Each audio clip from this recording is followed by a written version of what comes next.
Hello and welcome everyone. It's Susanne here from the Project Manager Clinic, and today we've got a fantastic webinar, I think, about rehumanizing recruitment. This is going to be really interesting, I think, and I have got Trevor from Talentology here with me today with his fantastic t-shirt on. And Trevor is very active on LinkedIn and has the Job Seeker Cafe. So we're really starting to work as a community now to solve some of these problems. And that's really what we want to look at today. This is not about recruiter bashing, this session, just so everyone knows. I don't think I've had one recruiter, actually, I've got to say, register, which is interesting. But there you are. So power in numbers, and we have already got some solutions and things to try. So Trevor, give us a bit of an overview of yourself.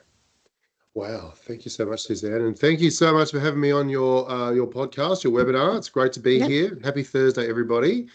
A little bit about me and my business. So I'm Trevor Churchley. I've been in the recruitment and IT professional services business now for, oh my God, I can't believe I'm about to say this, 28 and a half years. Oh my God, I've seen a bit. Makes me feel old. I've been in the industry for quite some time. And I started off my career in 1997 in a different millennia as a recruiter. I've always had always kept an eye on the people side of things. Of course, recruitment is an industry which is very employer focused and employer led. But for me, it was always about the people. I started as a contract recruiter way back, and have been fortunate enough to have led the careers and coached the careers of many contractors over that time. In 2022, I decided to start my own business, or take it out from a side hustle into full-time, which is Talentology. And I made a conscious decision to not be a recruiter. Very controversial, okay? I kind of figured in 2022, the world had already had too many recruiters. And what I really wanted to do was to focus on the people side. So what Talentology is a talent advocacy business. And what we do is think of us as the sales and marketing people for IT job seekers, for IT contractors, and IT SME leaders. So effectively, we work for the people, we don't work for the employers, okay? And by doing so, we do take a big advocacy role. I like to think of ourselves as the voice of the invisible. And when I say the invisible, many job seekers, contractors, IT SME leaders are a little invisible in the marketplace. And we'll talk about that a little today in regard to humanizing recruitment. But it's a thing that we take very seriously. And as you mentioned, Suzanne, yes, we're very active on LinkedIn. And messages around the human side of recruitment, I suppose giving job seekers and contractors a fair go, and the opportunity to be able to be seen and heard and hopefully appreciated and to be successful. So that's where we come out from. Yeah, look, it's as you said, as we were talking earlier, just before everyone came on the session, it's probably particularly bad at the moment, and everyone is talking about that. But I just want to make a comment, because I did another webinar just the other day with Margaret. Here's Margaret, I can see her now. Margaret Dos Santos, who is my Ask a Mentor partner that we do every month on this channel. And I was saying to her, so way back when I had my consulting company, which I started in 1996, so it was a long time, to 2010, I would generally get about 80 CVs then if I was advertising for a project manager role. So even way back then, when it was pretty boom time, and I know that's not the 400 or whatever recruiters are dealing with now, but I'd still get, 80 or so of those, and I would cull those myself. I sort of developed a little way of doing it. Basically, if you haven't got me in the first 2 pages, you've lost me, and I just trash your resume. That's the brutal truth, right? And I'm not a recruiter. I'm a program manager, consultant. And then out of that 80, I may look at interviewing 10 of those people. So I'd then go the next stage. But then I'd probably only interview 4. And out of that 4, I'd find someone. So the process probably, I'm not sure, hasn't changed too much. The numbers, the volume may have changed. But back then, 80 CVs, and sometimes it'd be over 100, was a lot because I didn't have AI then. Hmm. Look, I suppose the market runs in cycles, right? So Yeah. when in the webinars that we do in the Job Seeker Cafe, we talk about when was the what is normal, right? So this is not a normal market. In fact, I'd probably go back to 2002, 2003 with the dot-com crash, to Right. probably the next worst market other than this one.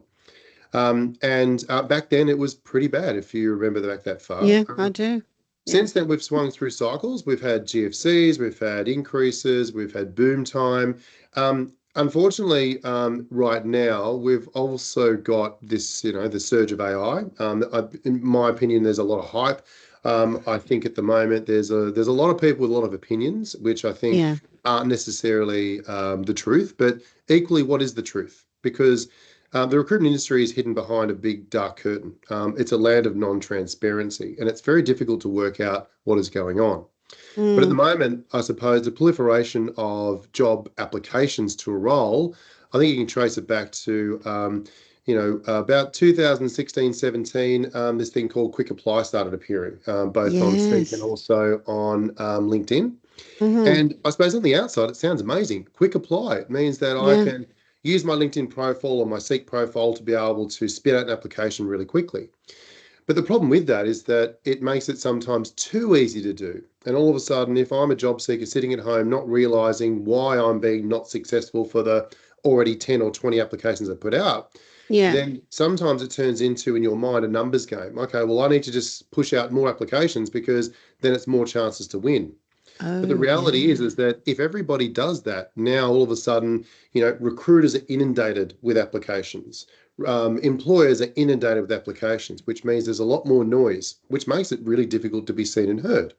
Yeah. But then here comes the AI hype. There's software that's entering the market and has already entered the market, which promises if you pay your 50 US a month, we won't talk about the names of these applications, but you can then all of a sudden apply for 100 jobs in 30 seconds. Oh. Now, to a desperate job seeker who is at home right now by themselves, Mm. struggling to be heard, struggling for success, not getting anything back from any of the applications, that can be really tempting. Now, Yeah. and then all of a sudden you have your resume rewritten by AI because that's what these things can do. Rewrite your Mm-hmm. resume to suit the job brief or the advertisement, or the job description, and it's just powering them out. Now, Mm. what we're hearing now from the industry, and recruiters and employers are now complaining, and you can see it on LinkedIn, that there's a proliferation of not just resume numbers, but also AI generated resumes. Yeah. Yeah. So all of a sudden, we've got this market of noise. Now, again, take it back to the local. You're sitting at home trying to get a job, not necessarily knowing all this stuff. What do you do to get through all this noise? It's so tough, right? Mm. But that's Mm. what's going on. So your 80 resumes is now turning into 600 resumes. Imagine going through those to Mm. get to your one person, right? So, and that's Yeah. just one element of recruitment. It's so confusing, and it's so non-transparent that it's very difficult to make sense of what is going on. Right. Yeah. So we talked a little bit about the AI automation, Yeah. and people hiding behind the tech. Do you think that this is well the lack of communication back to Hmm. candidates? Do you think that has increased because of AI? Because I've always experienced it. You very often don't get anything back. It's a black hole goes into. Is it because of AI? It's a really good question, actually. Because here's the thing: it's easy to blame everything on AI, right? Because again, Yeah. it's in a black box. You can blame everything on a black box, right? But I don't think that's Yeah. necessarily the case. I think um, I talk to a lot of people across recruitment in general, right? I talk to job seekers, I talk to recruiters, I talk to employers. I also talk to internal talent acquisition people. I think one of the problems is that everyone is struggling for cost. Okay, so of course there's Yeah. widespread redundancies and restructuring because of cost. The economy hasn't been doing so great, which means that Mm. organizations take it upon themselves to, obviously they've got to preserve their I suppose their profitability, their commitment to shareholders, and so they make decisions. Okay, And when the market is down on confidence, of course, it generally contracts. Yeah. Okay. Because of that, the recruitment industry has also contracted in terms of its size. And when I say that, recruitment is a really interesting industry insofar as the fact that, of course, the employers, they're the ones that really control the flow of what is going on. All right. They control how many agencies they want to deal with. They control, generally speaking, the margins that they want to pay. And they do attack the margin line quite a bit. Yeah, and it's slim, isn't it? Already slim, apparently. It was already slim from the start. Yeah. For direct contractors, for example, agencies, when they're payrolling, would be lucky to get 2.5% to 3%. All right. Wow, that low. Gross margin. Wow. Payment terms can sometimes be a minimum of 30 days, sometimes end of month, if not 60, 90. I've even heard up to 120. Okay. So, and the cost of credit is not cheap. Okay. No. That's been rising as well. So that's obviously driven profitability issues inside recruitment agencies. Not least of which is then there's downward pressure on margin. Sometimes agencies will be working at 8, 10 or 12% on volume accounts, but still be required to meet their KPIs and their performance metrics. So because of that, the cost of recruiters hasn't gone down. In fact, the cost of recruiters has either stabilized and for good recruiters can sometimes go up. Right. So there's a squeeze. So of course, the recruitment industry also needs to reduce its costs. So the first thing that it has been doing, and there have been quite a number of organisations that will offshore part of its recruitment process to lower cost countries. Okay. Now, of course, many Australians don't appreciate that. All right. They want to talk to local people. All right. Now, at the end of the day, talking to a person is still better than talking to technology, right? Like AI and AI bots. But now what's going on is that the recruitment industry, I think, has adopted AI still. It's still in the process of adopting it. I think there's a lot of hype around AI filtering people out of processes, but I don't think that AI has really infiltrated recruitment as much as we think. It's still working on older technology. All right. So we're in a transition phase, really. I think everything's in transition, but the recruitment industry, what it's done is it's slimmed down its people. Right. And now there are some that are going to start turning to AI voice bots to start doing first interviews and using automation a lot more. Now, of course, that will most likely have a short-term detrimental effect on the industry because the job seekers at home, they want to talk to a person, right? Yeah. I've spoken to a number of people that have been through, a small number of people that have been through this AI automation process of being contacted by AI voice bots and had been interviewed by video bots. And I'll be honest with you, I don't see anyone that's been positive about that experience. So what we've got here is a very confused market. But what it is, it's the telltale sign of a market under pressure. And when something's under pressure and it's struggling to survive, it starts to do desperate things. Okay, so look, the market will recover. We will obviously make our way out of this and we'll end up in boom time when the employers will be under pressure because they can't find enough people to do all the AI automation or whatever is going to come in the next market. Yeah. But it's a market cycle. And it'll be too late for some people. Yes. Like for me, for example, I'm a month away now from official retirement, right? And I don't want to go into the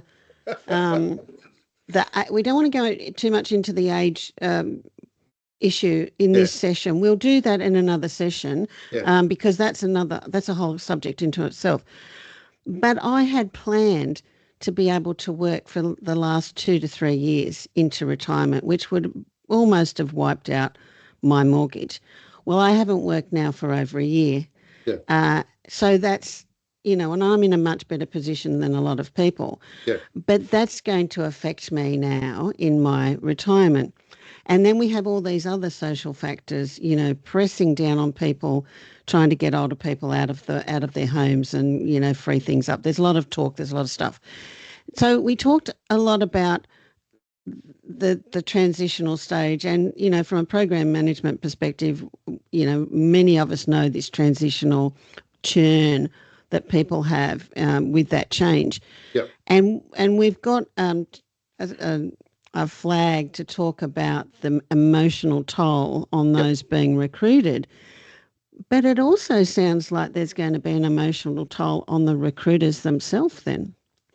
I think that in a down market, there's an emotional toll on many people because remember, you're under pressure. Now, I Yeah. suppose if you think about it, if you're not a job seeker right now, and look, I talk to people that are not job seekers, they will often say to me, "Hey, what's the market like at the moment?" Because if you're not in job seeker, you're completely oblivious to what's going on. Okay, which is Right. a bit sad because the reality is that those people are very much at risk because they don't Yes. know when their employer is about to cut the cord on cost, restructure. And if that's the case, then you're potentially 20 days away from being in the market, or if you're a contractor, Mm, 10 days away, which then mm, can have a devastating effect on you because you're about to enter something that is quite difficult, unprepared, right? yeah. Um, but I suppose the emotional toll, let's talk about the emotional toll on being a job seeker. The first thing is that you enter the job market generally at short notice and without warning, which is never a Yeah. good thing. No one really acts very well when they're shocked, okay? And what they generally do is job seekers generally think back to the last time they were in the market. Now, that might have been 5 years ago, let's say. So we think count back 5 years ago, that's pre-COVID, all right? The Yes, of pre-COVID era was course. pretty good, okay? Mm, And mm, many people will say to me, you know what, last time I was in the market, whether it be 5, 10, or 20 years ago, I got my resume ready. Okay. I was able to look at my LinkedIn profile. I basically made sure it was up to date, nothing terribly fancy.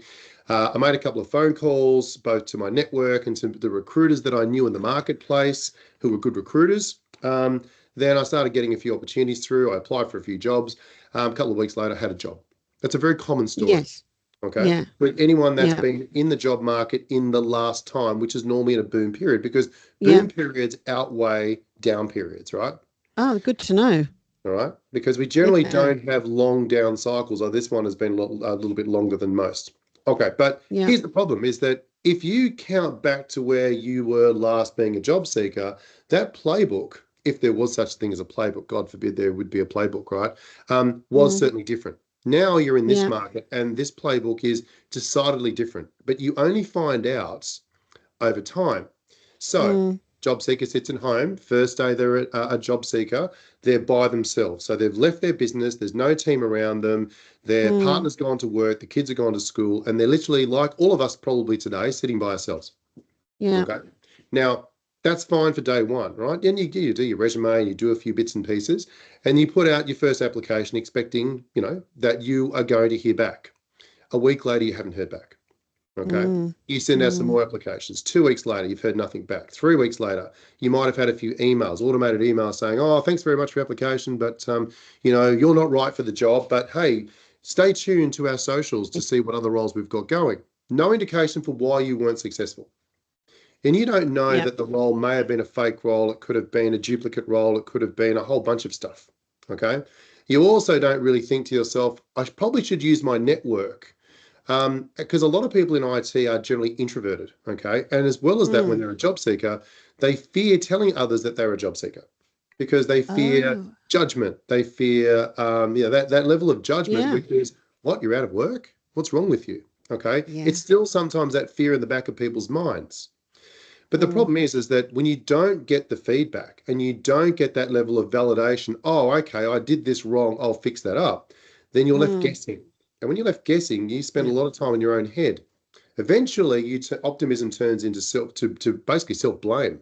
It must be something wrong with me. What's wrong with me? And Mm, then, Susanne, little things start to happen to trigger you, such as, right? So it's Thursday afternoon. You've been mm, really working hard, job seeking all day, and your partner comes home. And the first thing your partner says is, "Hey, Dale, how you going? How was your day? How's the job seeking going?" Now you're yeah. dreading this. You are totally dreading this moment because you're about to say it's not going really well. Okay. Mm, Now that inside you, there's fear. You're now fearing this situation of talking about it. But your partner's very supportive of you, right? But just that mm, comment, or you're at a barbecue on the weekend and people say, "Hey, what do you do?" And you go, "Well, I'm a project manager, but I'm looking for work at the moment." And the person inadvertently says something like, "What, you're looking for work?" Remember, if you're not a job mm. seeker, you don't know the market's that bad. No, true. But And that often we've all little been very triggering comment, successful yeah, but when we've had jobs. and these little So, triggers start mm, to erode your confidence and erode your yeah. mental state to the Yeah. point where then you start thinking, well, I know I probably should talk about this, but I don't want to talk about it. And therefore it starts to capitulate, it starts to ramp up. Yeah. And a lot of people don't realize this. This is the story that is never told. Okay, because people Yes. are ashamed and afraid because of the fact that the longer they then spend out of work, the harder it becomes. This is heavily stigmatized. And the Yes. reality is that why? This is a person, this is a good person who, for whatever reason, hasn't got a job. It's not their fault. Okay. Mm. But did they know that they should be out there having lots of conversations? Did they know that they should be really visible? No, they Yeah. don't, because we don't prepare job seekers as they're coming out of Yeah. when they're being disrupted. We don't give them the best chance of success. Our placement really doesn't cut the mustard these days. It's very old fashioned. So I know. that's interesting because, sorry to interrupt you, No, no, but please do. before we started talking, I was saying to you that this is nothing new for me, not being able to get a job. When I came out of college 1,000 years ago, I still couldn't get a job. I remember applying for 45 jobs, when I was like 19. Yeah. It was a different era then, right, of course. So I've always approached it in a different way. And as I was saying to you, I'm very entrepreneurial. So if Yeah. something's not happening, I do something like I start a company or I've started this. And virtually all of my roles have been through my network. And it is like, and I am an introvert as well. So I've got to force myself to go out there and do it. But it's interesting that you're saying that people don't know it and they're not taught how to do it. So like who is it a self-taught thing? Is there something else that we should be doing in school? Like what is it? How are they going to find out? This is the thing, Suzanne. How do you find out about this Yeah. thing? How do you find out how to search for a job? Because look, I went to school like you many, many years ago. Yeah. My career guidance counselor didn't tell me how to do this, right? Because back in Mm. those days, it was, well, remember the facsimile machine? Oh, yeah, remember that. Oh Remember yeah. having to Yeah. type out your application and put it in the That's right. post? Oh my God, if there's any Gen Zs on the call, they'll be looking at me going, "You're a boomer." No, I'm not. I'm a Yeah. Gen X. I'm a Gen X, thanks so much. Um, but Yeah. the thing is, we don't, these skills aren't visible, right? They're Yeah. not. Where do you learn how to be a job seeker? Oh my God, why do we want to learn to be a job seeker? That's crazy Yeah. until you become a job seeker, right? And everybody kind of has their own idea. And I'll be honest, Mm. like I'm a job search coach, right? I'm a job search coach. I'm a sales and marketing person. At the end of the day, I work for the people. And everyone that comes into our program, my first session is I want to understand what they've been doing so far. All right. Yeah. And I see the same telltale signs. The first thing is they are not quite sure how to approach the market. They don't know how to frame their position. And I know it sounds really silly. I'm a job seeker, but that in itself is sometimes a hard thing to say. Okay. People say things to me like, "Oh, I don't want to phone that person now, but I might be bothering them." Okay. Um, and Right. those type of statements are, we talk about it now and we think, "Oh, that's crazy." Of course, you're bothering someone. Mm. But it Mm. becomes a really difficult thing to do when you've got your phone here and you can't make the call because you're psyching yourself out. You're in your own head.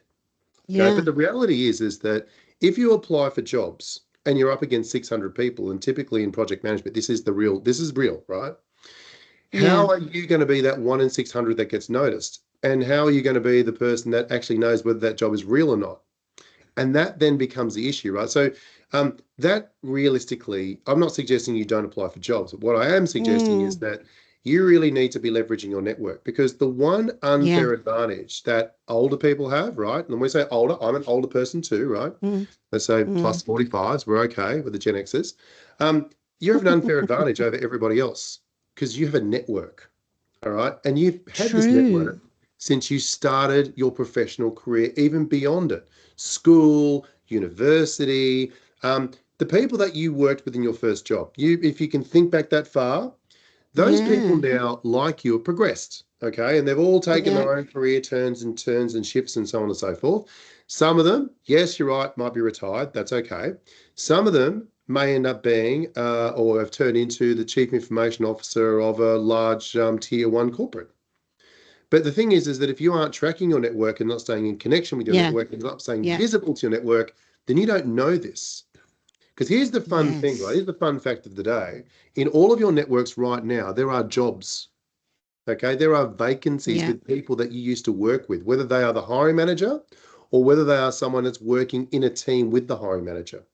And these people think a lot of you, okay? And if they knew that you were looking and you were staying in regular contact, that can make a massive difference to you right this very moment. Right this minute, because Okay? they often Right this say, minute. I didn't know you were looking.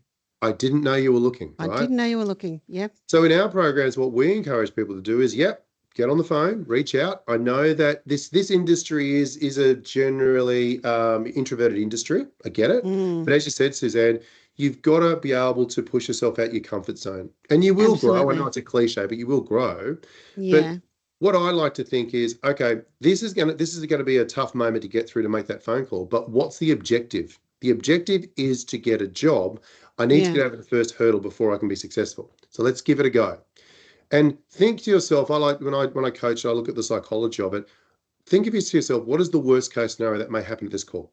Okay. Will someone tell you to off? Yeah. I can't swear on the webinar, right? No, So probably not. let's not swear, right? Just keep it to myself. But are they going to tell me to off?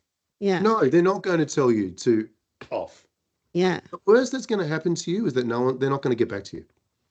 But then Absolutely. don't get into your own head because they don't. Because remember when you were really, really busy as a project manager and you had meetings from 7 o'clock in the morning till 7 o'clock at night and you didn't have a break. And when you switched on your phone after the meetings, there was 167 messages. Exactly. How did you prioritize the messages? You prioritized for your P1 problems. And then there's Margaret down at, unfortunately, sorry, Margaret, 132. No one's getting back to 132 people. So it doesn't mean that they don't love you. It just means that they might be really busy. Because when I message people, right, and yes, every 6 months I send out and you guys have probably got one of these messages. I send out hey, we're halfway through the year, 2025. It's been a bit of a roller coaster. How are you going? And some people criticize me. They say, oh, it's just an automated message. Okay. No, it's not. It's a personal message. All right. I've got a big network. But I often see people that come back to me, all right, and they say, I'm so sorry I didn't get back to you 3 months later. They apologize 3 months later. Yeah. It shows that they do eventually get back. Now, some people don't get back. And for anyone that's listening to this podcast, if you haven't got back to me, there's shame on you. Shame on you, Mr. and Mrs. Just jokes. You don't. I know. Yeah. But the reality is people do apologize not getting back over 3 months. Okay. Yeah. So they're looking after their network still, aren't they? Yes. All right. Yes. Your network is your greatest professional asset. All right. You can quote me on that. It is your greatest professional asset and probably the most underused, underutilized, because we're afraid to say to someone, I need your help. Look, I'm going to say something I'm really going to share now, right? Oh, let's share. Let's get into it. I'm going to share, right? Yeah. And for those people on the chat, we are going to look at some other solutions as well. And Trevor kindly has already told us some. Just before I say this, make sure that you go to the channel, the YouTube channel. The link is in the Q&A section and in the chat. And please subscribe because we love doing these sorts of things. So I'm sharing, so I said before that I've had a lot of trouble always my entire life of getting a job. I've probably only ever had a job through a recruiter maybe 3 or 4 times in my entire career. Wow. And that is big, right? In my entire career. In 2018, I found out I was autistic. Right? Now, and I'm pretty old, right? So to have gone through all of that career and then find out, it was a light bulb moment. So I have done the enormous amounts of professional development because I thought it was my fault all the time, right? So then I've had, when I've not been in work before, and this is going back to your shame, feeling that sense of, I don't want to talk to people. I've thought I'll just dip into my savings because I'll get a job fairly soon. And also, if anybody out there's had the experience of Centrelink and being someone who's earned big dollars like, many of us have in IT, they won't look at you for about 9 months. So you are on your own, literally on your own with your savings, right? But this time I thought, well, I'm trying to retire because I will be 67 in a minute. And I thought, well, I got to go on Centrelink, right? So I finally went on Centrelink. And the first thought is don't tell anyone. which is what you're saying, Trevor. And I Totally. thought to myself, no, I went last time 9 months, churning through my own savings. This time I'm going to, do something. But the big advantage to all of this was that I got a workplace employment coach. Now, Mhm. this is sort of what you're talking about, Trevor, and the sort of service that you offer as well. But this one was provided to me by Centrelink because I'm autistic. Yay! I'm able to get something. Now, what they actually said to me was, if you upset somebody and I don't mean to upset people, it's just because sometimes I'm way too blunt. If you upset someone, Susanne, by saying, well, what's happening here or what's going on, she said in a professional situation, it's up to them to do something about it. It's actually up to them to say, you know what you just said to me, can you reframe it or whatever it is, right? So that immediately made me feel much more at ease Hmm. because I thought, well, it's not all me, and pushing some of the responsibility onto other people.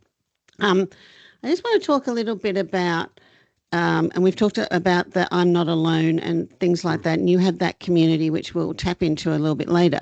Yep. But what can we do apart from changing our resumes, um, networking and all of those things? I think there are things that we can do, and I have done with the organisations that are employing recruiters, that are looking for people, um, to try and change it almost at the core of where it's starting. Is there anything that you think we can do, Trevor?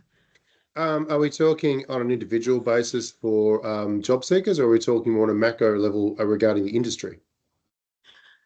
So I'll give you an example. So one Hmm. of the things that I've done in the past is when I've been doing business transformation, I have looked at the recruitment process Yep. and also looked at the procurement process because, on a huge transformation program, I'm hiring people and I'm procuring and I'm doing all these sorts of things. And I've asked them in HR, these suppliers that you've engaged, have you actually gone there? Have you gone through their entire process like you are a candidate? And they look at me like, no. I say, well, what Oh. metrics have you got besides we've given you 6 jobs this month and you've given us, 25,000 people to look through or whatever, we've got a short list. Have you actually gone through the metrics? Because a lot of organisations have the exit interviews, which they also don't look at, I've got to say. A lot of them don't even look, they get you to do it, but they don't look at them. And I can see people nodding their heads here, right? Yeah. Um, so when we're in a role, for example, in an organisation, there are some things that we can do. But if you can respond to me on what can we do on an individual level, what can we do on a community level, and you've got this powerful Okay. community, right? I'm so And pleased you and you said, redirected this because the yep. first one, I was looking for my can of worms to open up. And unfortunately, I've got a whole wall of can worms over here. Yeah, Because if like seriously, if you want to have another session and we can talk about how to solve the yeah, macro problem in true. recruitment, oh my God, it's totally futile, but at the same time, it's a great conversation to have, right? Yeah, And but I it's can exposing things, isn't it? Which is sort of well, just your it's comments a around start. Pardon? did anyone actually work out the process that the recruiters are following? And they go, no. No. Employers, look, this is my personal opinion out of my 28 years, right? Um, Procurement have a big say when we talk about tier one, very large organizations. Yeah. Procurement have a massive say in what goes on. Invariably, you Yep. don't talk to HR. HR are kind of looking at talent acquisition and going, not my bag. It's separated years ago, right? Talent Yeah. acquisition people are ex-recruiters who, with all due respect, are professionals and good at what they do. Um, but everyone has different objectives here. The procurement people are pretty much looking at how can we get the best price? Because that's what procurement people do, right?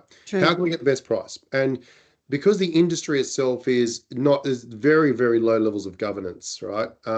Ultimately, it's a free for all. One organization doesn't trust one recruitment organization enough to have them as their Yeah. sole supplier. they Correct. need to be contingent. They need to have two is probably not enough. 6, 8. The federal government at one stage had more than 200 providers. And I remember That's one right. of the departments, which I won't name, one day going out to 250 providers for one job, one hire. Imagine the frenzy that would have Gosh. created in the market, right? But it's as if the employers either don't trust the recruitment industry to be able to just go with one for them to provide them with the right person, and then dumb down the whole, we need to go out to the market 6 times and bloat, Seek and Indeed and LinkedIn make a tremendous amount of money from that. And therefore be able to have a real process, okay? Because at the moment, yes, there's a process, but the process is built on speed, not quality, all right? Because recruiters, to be successful, generally have got to make, the old measure used to be make one, they call it a sale or a placement a week, Right. okay? One a week, which means that you've got to be pretty busy, all right? And you normally work on the rule of threes, so better, every third placement you should make, although it's probably more like 5 now, which means that they've got to produce a tremendous amount of work to be successful, all right? But remember, they're focusing on their employer. Their full-time job is to pick up requirements from their clients, and they don't really care, with all due respect to recruiters, right? Because it sounds like I'm demonizing them. I'm not, all right? But they don't really care who they place, as long as they place somebody ahead of their competitors, okay? So that in itself, the whole thing is a little broken in that respect, okay? Not totally broken, because the employers still get what they want, but the thing is that at the other end of the spectrum, the job seekers, they don't get what they need, okay? Which is respect and feedback. So let's now dial it back down from the macro down to the micro. In fact, just one more about the macro is that I believe that the leaders of the recruitment industry, so the owners, the chief executives, the leaders, need to do more to solve this problem. And I don't think they get involved enough to do it. Me all right. too. I've spoken to a number of CEOs who all but say, you don't know what you're talking about. Fine, we'll leave it at that. Okay. And the micro level, right? The job seekers, right? Job seekers are really interesting because there's a tremendous amount of job seekers out there, right? Today, we've got a number of job seekers. We get a lot of people at the Job Seeker Cafe, which is great. But the reality is that there is no community. That's what we're trying to do. We're trying to bring together a community, because community provides collective voice. Collective voice starts to become a movement, and people and businesses listen to movements, right? They do. They will start to listen. They'll start to turn their head, because as an individual, you have a little voice, especially when you're sitting at home by yourself. So the power of community can really work. And how this works, all right, it's not just about, and by the way, I don't have a protest plan for the Harbour Bridge this weekend, just in case there was a rumour. No. Can't do that, okay? What we can do, though, is we can support each other. And we can also remember, this is the big one, we can remember how we feel right now, how we're treated as job seekers. Because when we go back into the land of the working, which you will eventually go, everyone will get a job, you can remember how you were treated and make a difference, okay?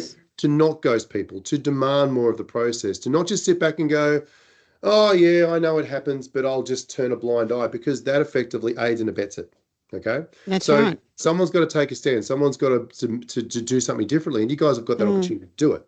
That's But in the meantime, support each other. How can you do it? First thing is you can normalize this. So the Job Seeker Cafe, this podcast is an opportunity for you guys to see each other's faces and go, I'm not alone. Okay, so that's the first big step. I'm not alone, and I shouldn't feel ashamed for being a job seeker, because there's nothing to be ashamed about. It's just a status. It's part of life. It's just how it is. It's just a part. We're all going to be just, what do you call, warning for a bit of a shock here. We're all going to be job seekers in our career at some point in time. Yeah. Right? It happens. Spoiler alert as well. I was looking for spoiler alert, right? We're all going to be there. So if we're all going to be there, let's try and make it a little bit more hospitable when we are here, right? So that's number one. Number two is you've got to get visible to get a job. If you're not visible and no one can see you, I'm sorry, but you're probably not going to get noticed. And I know this because everyone that I coach, right, as part of the Talentology Career Agility program, is the first thing we do is we say, let's get visible, right? Just like Olivia Newton-John, let's get physical. No, we're going to get visible, right? Going to put on our bright leotards and give it a crack. Yes. Absolutely. But to do it, you guys can do it individually, but you can also support each other. right? Yes. Liking each other's posts, reposting it, supporting each other. And you can sort of tell from the people that we work with in Career Agility, they do support each other. And I'm in the morning, what's funny is that I wake up in the morning, I look at my notifications, and I'll have 20 or 30 or 40 overnight. Yeah. And I'll see, Margaret liked Pete's and Pete liked Jonathan's and Mum would like Yeah. Joe's. And I go, well, that's pretty cool. Because what you don't realize is that all of your little likes and comments are now spreading the word to other networks, and you're That's getting a right. greater exposure. And that's really good. All right. Mm. But the other thing to do is call things out. All right. Not in a negative way. Right. And Susanne, you mentioned at the start, let's not go on a recruiter bashing exercise. It's not what Yes, I intend at all. A lot of people think I'm a exactly. recruiter basher. No. For those that don't do a good job, yeah, okay, I can be very critical Sure. of those people, but there are some fabulous recruiters. So let's support the fabulous recruiters. Let's support them, but let's also call out the ones that don't behave well. Like yesterday, I put up a post around ghost ads. Now, Mm. this is not in the normal way. A ghost ad, this is run by a very large global recruitment company who I'm not going to mention the name of because that's not Wow. right to call people out, who put up a service delivery manager role yesterday with no contact details. That's inexcusable. Yes. If But you're going to that's put a very job up, common. if That you, is common. but it is very common because there's Yep. no governance or legislation or rules or anything that Accountability. prohibit. Exactly. Yeah, there's no accountability. So what is this about? So effectively, we're just going to put out an ad and just go, yeah, whatever. That's kind of like, I don't know, wanting to buy a car and there's no contact details of the person. Just says, press I want to buy. Are you But going they to press used that to, button? No. recruiters in the past used to harvest. They'd put out dummy ads to Oh, harvest CVs, which I yeah. believe they're not allowed to do anymore. By who though? Uh, Who's the recruitment police? There's no police. no, there's not. You do it. There, No, there are still companies doing it right. to feed their LLM models to go and build a piece of tech that they can sell back to the recruitment industry, training on resumes. Yes. There's a whole bunch of stuff, right, that goes on. Real terrible behavior. But what it does, it sullies the name of the good recruiters. There are some magnificent recruiters out there that will walk over hot coals for their people, Yep. and they are brilliant. And Yeah, we've I've got built Mohammed with, with his hand up. Sorry, I've got Mohammed with his hand up, so I'm just interested. Yeah, We've yeah, got about 15 minutes to go. Mohammed, sorry, you've you've yeah, got got to a get me off. We've got to question? get me off my Mahmoud, soapbox here, sorry. Mohammed. yeah, yeah. No, Mohammed? no, you're right. And I Mahmoud. just want to say, nice to meet you, Susanne. Trevor, as always, nice to hearing from you. I need to leave for another meeting. I didn't want to be rude and just disappear. But That's Oh, okay. fantastic conversation. Talk to Good. you later. we'll see you Okay. tomorrow at the Thanks for cafe. coming. Bye. Thank you. Bye. Okay, sorry to interrupt you, No, no, no, Trevor. no, no, no. And just to remind people again, please subscribe to the YouTube channel because yes, I need as many subscribers as I can. So look, as I say, support each other as a community means basically showing up. Okay, Yeah. show up, support each other, support the community, support the people that support the community, right? Because that's what makes a community strong. And I think that in itself is probably the best message of all. Is that's how you rehumanize this. All right, AI will dehumanize recruitment without a doubt. All right. We're all offended by the voice bots and the video bots at the moment, but because there's no regulations, that'll Mm, continue to drive in, and it'll be a matter of do it or don't get a job with us. We don't care. That's effectively going to be the undertone, right? pretty Unless the much. community stands up and says, you know what, we don't support that. And Yeah. then if no one Yeah. supports it, then the other side have to make a decision. All right. That's what a movement can do, and that's how it can be Mm, powerful. But people got to yeah. show up. Yeah. Yeah. Look, you're absolutely right. The other thing that you sort of alluded to was supporting each other. I call it sort of making a noise, but it's networking. Yeah. It's referring other people to, if you know that there's a role, it's not the right role for you, refer other people. If there's any recruiters or organisations out there listening to this webinar, who are looking for really great project managers, program managers on project type technical people, whatever it is, send me an email and I'll put the details down below because I know many of them already who are out of work and struggling. You Yeah. will too, Trevor, in Talentology. Can I ask you, so when you have the cafes and things like that, Yep. Do people, when they get a job, do they come back to the cafes? Like, are they, is it circular? Are we going back out into the organisations and saying, I know a way that we can refer people, we can find really good people and they're sitting over here. Is that something that's happening or not? It's getting there, yeah. We've had a few people that they'll get a job. Now, remember, the job market is a bit depressed at the moment, but I've had a few people, and I strongly encourage this to say, bring the opportunities back to the community, right? Yeah. And let's see what we can do about helping people. So it's starting to happen, which is really good. So that in itself makes a difference. Now, again, we're not trying to take work away from recruiters, right? But at the same time, we are here to help dampen the noise. Okay, because if all of a sudden someone gets a job and they say, you know what, I would like to talk to people from the community, perfect. It means that that ad doesn't go to Seek, that ad doesn't go to Indeed, that ad doesn't go to LinkedIn. There's not going to be 600 applications full of AI responses or whatever the case may be. It'll literally be 3 people that are from the community who are well placed for this to be taken seriously and treated with respect. Now, isn't that what recruitment's supposed to be? About respect and about purpose and about being able to have clarity? I would have thought so. Isn't that a nicer way to do it? Yeah, I would It's a have thought much so too. nicer way of doing it. And also, I think quite largely you get a better quality of person if you've referred someone. Yep. And I can see we've got people nodding their head.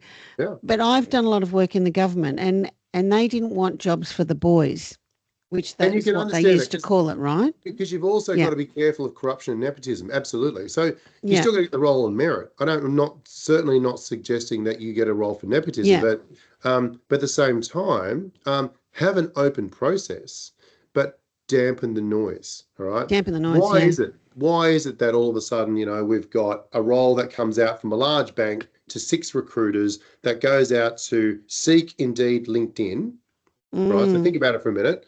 1 job, 6 recruiters, 3 platforms. All right. Yeah. So this role has been advertised a lot. It's getting a lot of exposure around the place, a lot of hype. Yeah. Do we need that level of hype? Because invariably, Margaret, Joe, Pete, Jonathan are going to apply for the job, right? Let's say on all 3 platforms.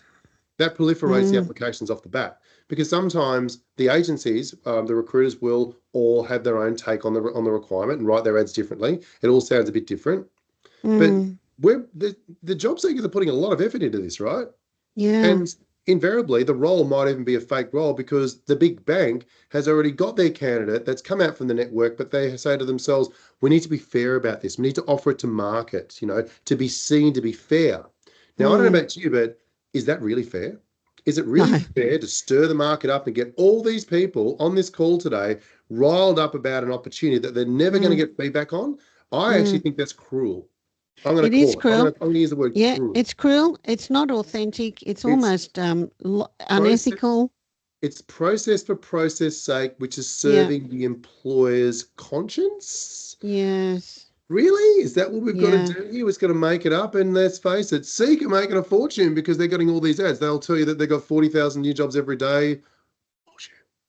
Yes, because as you're saying, a lot of them are duplicated. Look, I've worked with people many times who have gone through the whole recruitment process and, they've been fantastic in the interview. And as project managers, they're pretty hopeless. And you and I talked about this at the start before everyone came online too.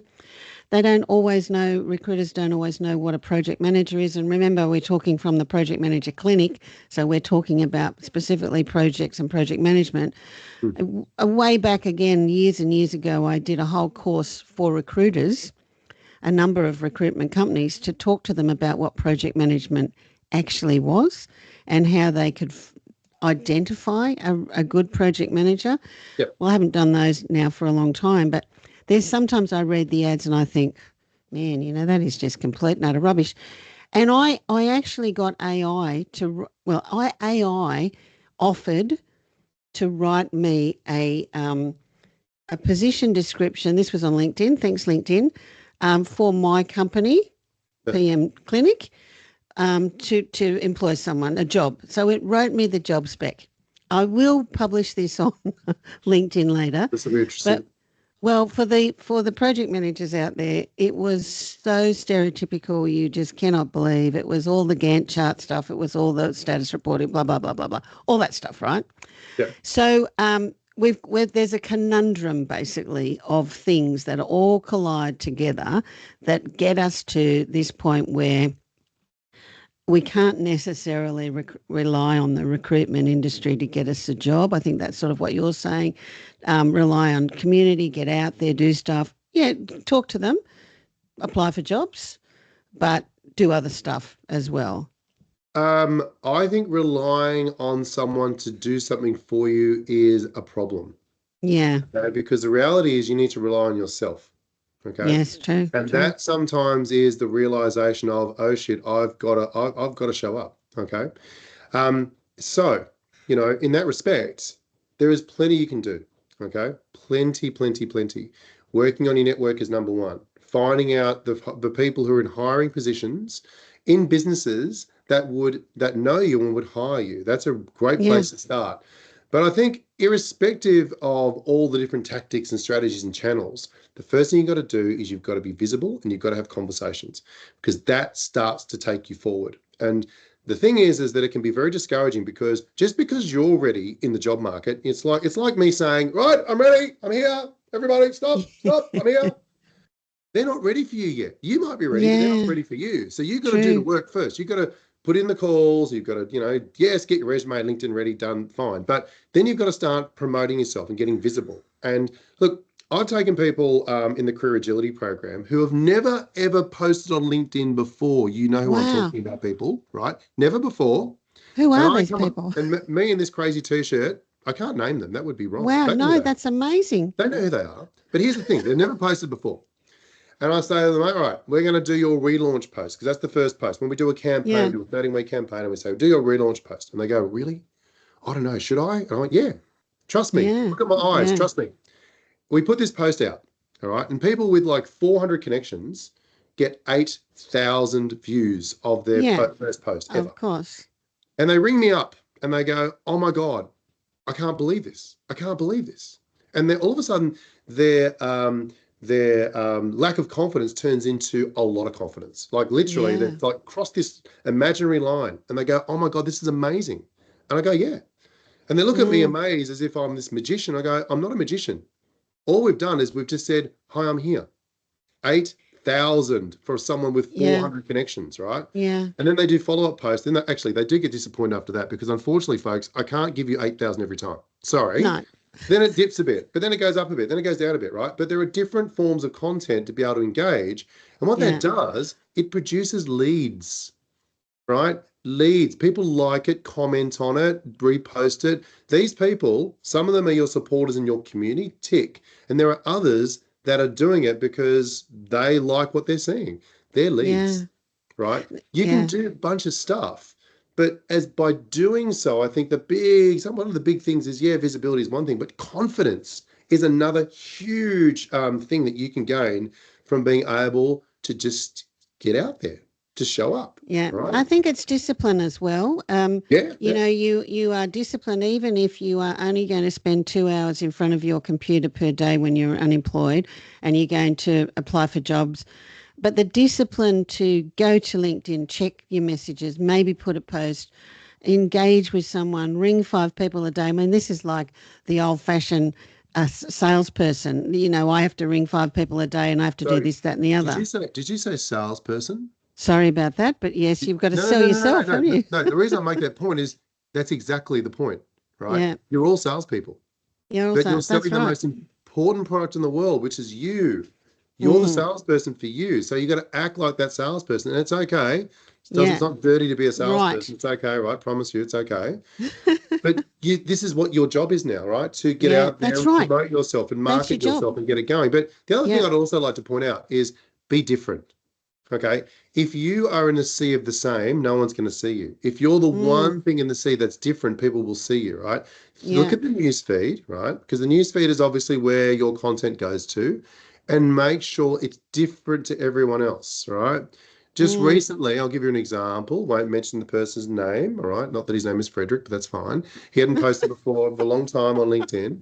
And I sat down and we did an interview with him to learn more about him and his background. And I started asking him personal questions. He goes, "Why are you asking me personal questions?" And I went, "Well, I need to know the human side of you, right? This is not just about you're a project manager." And he told me that he liked cats. He said him and his family have got cats. And I went, "Cool, all right." So we did his relaunch post.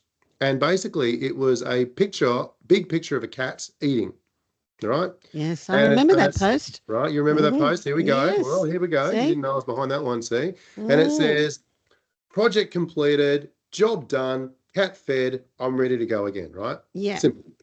Now, I said to him, because he said to me, "Are you sure about this?" And I went, "I'm sure." I said, no one will see a cat on LinkedIn today, except for this cat.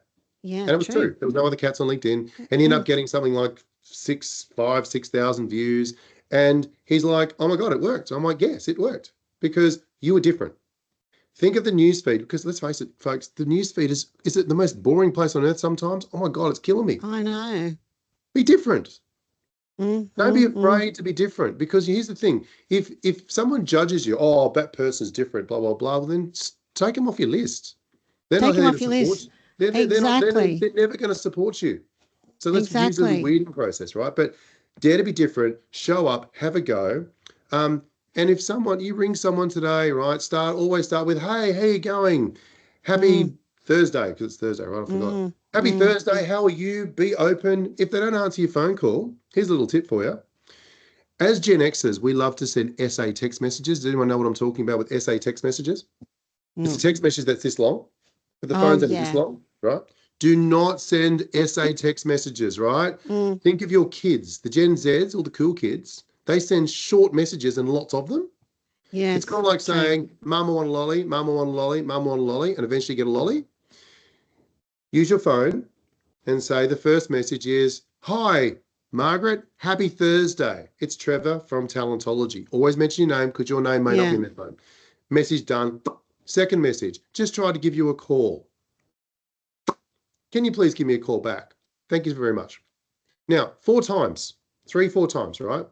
Now, you might think this is really annoying, because it kind of is, but what it does, if I just get one text message today, I'm not that interested, right? Bzz, my phone buzzes, my little wearable buzzes, and that's kind of it. Okay. However, if you send through 4, bum, bum, bum, bum, I'm looking at my phone going, "Where's the fire?" And I'm going to see Margaret's name.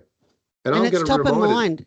Keep pushing it up. You're on my screen, Margaret, because it says, happy Thursday, it's Margaret, ... And I'm like, "Oh, it's Margaret. Okay, cool. I'll get back to Margaret. I have to get back to her." Now, okay. I'm going to be public enemy number 1 after this, right? But do it. What do you got to lose, right? You want to get through to that person that's got 167 messages? Well, maybe you'll get from 167 up to maybe number 4, and they'll get back to you. That's right. And look, it does work. And I'm just conscious we've got like 1 minute or so left. But just a couple of bits from my end is that the LinkedIn stuff definitely works. Yeah. Like I said, I've got maybe 3 or 4 jobs out of recruitment in my whole entire career, which is long, people, long. But where do I get everything? It's been from LinkedIn. And also in the past, it's been me on the phone. And if I can do it as an introvert and an autistic person, we can all do it, but you do have to push yourself. So that's one thing. And the other thing, alluding to what you were saying, Trevor, is I've rung people who haven't got back to me about a job in the past, and they've gone, "Oh gosh, I meant to get back to you, Susanne. Oh yeah, can you come in?"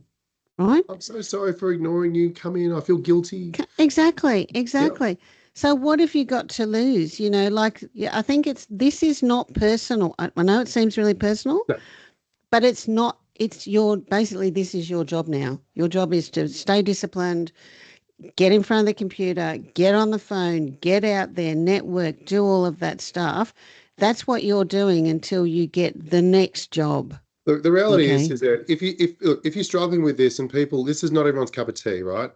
Some people have mental barriers around getting through some of this stuff, and if you're not sure about it, then get a coach. Get a Okay. coach. It Get a doesn't need to be coach. for all of your life. It may just be able to get you moving, get you into a rhythm where it then becomes easy to do. Sweet. Yeah. Okay. But you've got to start, because the reality, modern job search right now in this terrible, awful market that we're in, right? We can't change that. All we can Yeah. do is change how we attack it, and we change our Yeah. strategy and tactics to adapt, Yeah. and you will be successful. It will happen. All right. It But you will just got to happen. start. Yeah, totally. It'll Yeah. happen. So Everyone look, gets a job. we're gonna wrap up now. But has anybody in the group got any questions?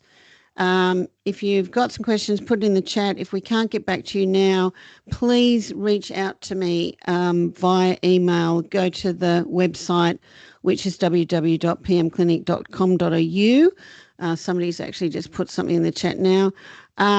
We're here. We will do something else on this recruitment stuff. There's a lot more to talk about. There's already some things on the YouTube channel about recruitment, so have a bit of a look there. Certainly connect with Trevor about his Job Seeker Cafe. That's a really important way of doing it, which is tomorrow. People are just saying thanks very much. No more questions, I don't think. Also, for people that are on the online or maybe listening to this on the YouTube channel afterwards, if you are interested in participating in one of my sessions, either as a panel member, as an Ask the Mentor, which is what Margaret and I do now, conversation with an expert, that's this that we're doing now, please reach out to me and let me know. And also the PM Clinic, I do project manager counselling. Sorry, not counselling, coaching. It's counselling after we talked about this, coaching. But it's not necessarily the personal development coaching that maybe Trevor's talking about. It is more if you are stuck in a project as a project manager, you've got nowhere to turn, reach out, and that is the program that we've developed. Just checking everyone's pretty happy with the conversation. Please, again, give us a thumbs up on the channel. Please subscribe. Trevor, it's been an absolute pleasure. And just before we say goodbye, yeah. So Job Seeker Cafe is tomorrow. We've got Stephen Holland as our guest barista, who is a senior job seeker and frustrated IT executive. It's going to be quite fun tomorrow. But on the week after, we have a special guest barista whose name is Susanne Moore, who'll be coming along to be our guest barista. So we're going to return the favour. And she'll come along and basically make some amazing virtual coffees for you all. So so please come along. We'll start advertising Suzanne coming along early next week. But yeah, look, guys, let's support each other, right? We're all small business people, job seekers. The more that we can support each other, the more we all thrive together. So, you know, show up, get into it, recommend each other, and let's have a bit of fun with it, hey? Let's have a bit of fun. Don't be afraid to speak up. Exactly. And yeah, exactly. I just repeat all of that. Certainly reach out to us. Thanks so much, everyone, for joining us today. It's been an absolute pleasure. Another really interesting topic. Thanks so much, Trevor. And we're going to close off now. So have a fantastic project day, everyone. Bye, everybody. Happy Thursday. Bye. Bye.